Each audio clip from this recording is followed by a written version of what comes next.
நல்லா பண்றாங்க.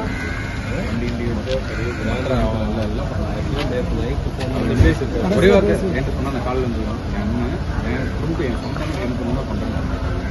எந்த எதிர்பார்ப்பும் இல்லை. இருக்கும்போது பண்றது பிரச்சனை இல்லை.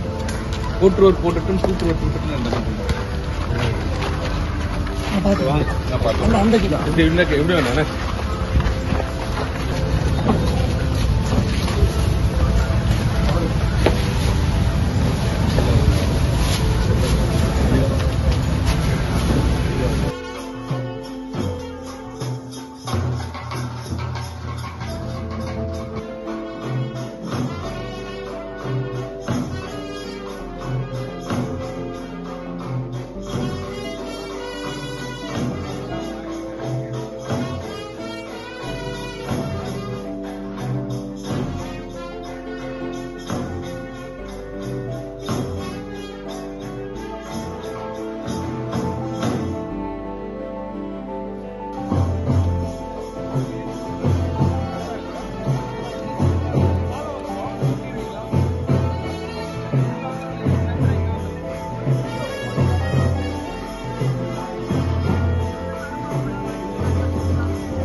இங்கே பத்திரிகையாளர்கள் எல்லாத்துக்கும் ரொம்ப நன்றி. எல்லாரும் இங்கே வந்ததுக்கு அட்லீஸ்ட் நீங்களாச்சும் வந்திருக்கீங்க. அது ஒரு மன திருப்தியாக இருக்கும், ஆத்மா சாந்தி அடையும்.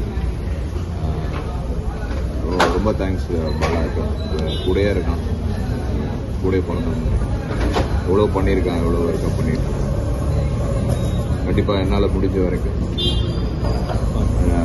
நானும் பாலாவோட சேர்ந்து ஃபுல்லாக எல்லாம் இருந்து பார்த்தேன். கண்டிப்பாக நல்ல மனிதன்.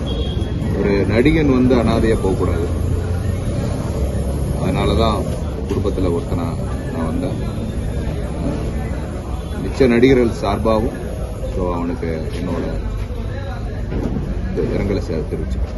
கிட்டத்தட்ட 20-25 வருஷமா திரைத்துறையில் இருக்கிறவர். பல படங்களில் துணை நடிகராகவும் நடிச்சிருக்காரு, டப்பிங் ஆர்டிஸ்டாகவும் ஒர்க் பண்ணியிருக்காரு. ஆனால் அவருடைய இறுதி மரியாதைக்கு கூட பெரிதளவு நடிகர்களோ திரைத்துறை சார்ந்தவர்களோ கலந்து கொள்ளலை அப்படின்றது. அவருடைய அந்த வட்டத்துக்குள்ள இருக்கிற அவருடைய நண்பர்கள், திரைத்துறையில் இருக்கிற நண்பர்கள் மட்டும்தான் கலந்துக்கணும்.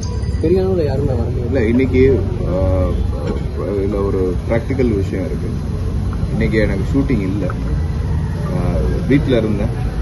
நியூஸ் கேள்விப்பட்டோடனே முடிச்சுட்டு வந்தேன். அது மாதிரி சில பேர் வந்து கமிட்மெண்ட்ல இருப்பாங்க, அது வர முடியாது.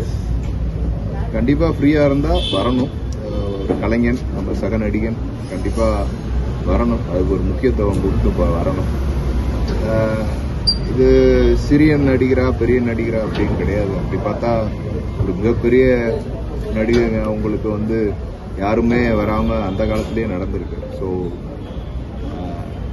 இனிமே வரக்கூடிய காலங்களில் வந்து நம்ம உண்மையிலே அந்த டைம் நம்ம ஃப்ரீயா இருந்தா கண்டிப்பா வரணும். ஃப்ரீன்னு சொல்லக்கூடாது. அது இந்த நிகழ்ச்சிக்கு இந்த இதுக்கு வரலைன்னா அப்புறம் வேற எதுக்கு வர்றது? கல்யாணத்துக்கு கூட போகாம இருந்துடலாம், இறப்புக்கு வராம இருக்கக்கூடாது. என்னோட ஆத்மா சாந்தி அடையணும். பாவம் ரொம்ப கஷ்டப்பட்டுட்டான்.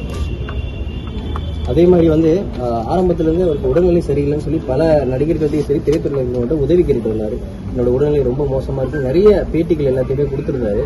இந்த சங்கங்கள், நடிகர் சங்கங்களோ இல்ல இருக்க சங்கங்களோ இல்ல பெரிய நடிகர்களோ யாராவது அவருடைய உடல்நிலை சரி பண்றதுக்கு கொஞ்சம் பண உதவியோ அதை பண்ணியிருந்தா கொஞ்சம் நல்லா. ஜென்ரலா ப்ரொடியூசர் கவுன்சில் நான் வந்திருக்கேன், துணைத் தலைவராக வந்திருக்கேன். அப்போ வந்து இன்சூரன்ஸ் இருக்கிறனால எவ்வளவு பேரை காப்பாத்திருக்கோம். ப்ரொடியூசர் கவுன்சில் அது மாதிரி நடிகர் சங்கத்திலேயும் இன்சூரன்ஸ் எல்லாம் இருக்கு. இவர் எப்படி இன்சூரன்ஸ் போட்டிருந்தாரா வச்சாரா என்னன்னு அவர் நடிகர் சங்கத்தில் உறுப்பினர் கிடையாது. எடுத்தோம், நடிகர் சங்கத்தில் உறுப்பினர் கிடையாது. ரெண்டாவது ஏகப்பட்ட நடிகர்களுக்கு இடையில தனுஷ் சார் வரைக்கும் எல்லாருமே ஹெல்ப் பண்ணியிருக்காங்க. ஆனால் அவர் உடல்நிலையில அவ்வளோ முன்னேற்றம் அடையல.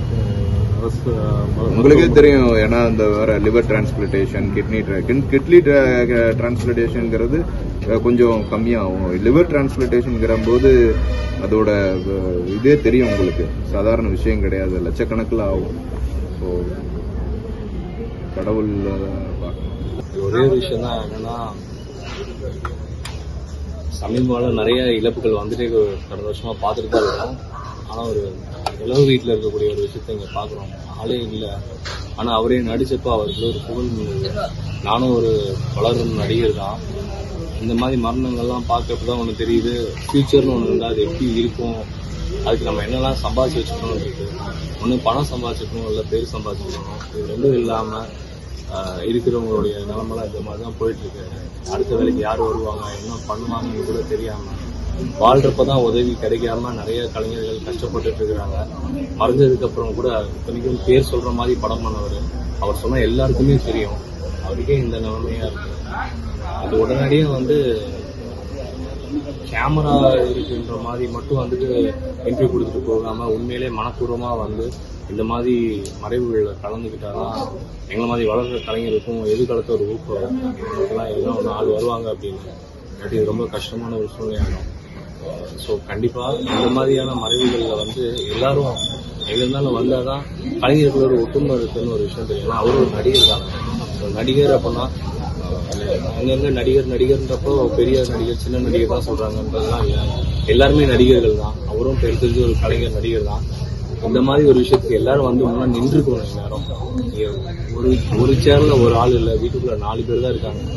இவ்வளவு கேவலமான ஒரு விஷயத்துலதான் நம்ம வாழ்ந்துட்டு இருக்கோம், சொசைட்டியில வாழ்ந்துருக்கோம்னு தெரியல. இதே ஒரு சொல்ல தெரியல, நான் எமோஷனல் பேசிடக்கூடாது, தவறான வார்த்தை யூஸ் பண்ணிடக்கூடாது.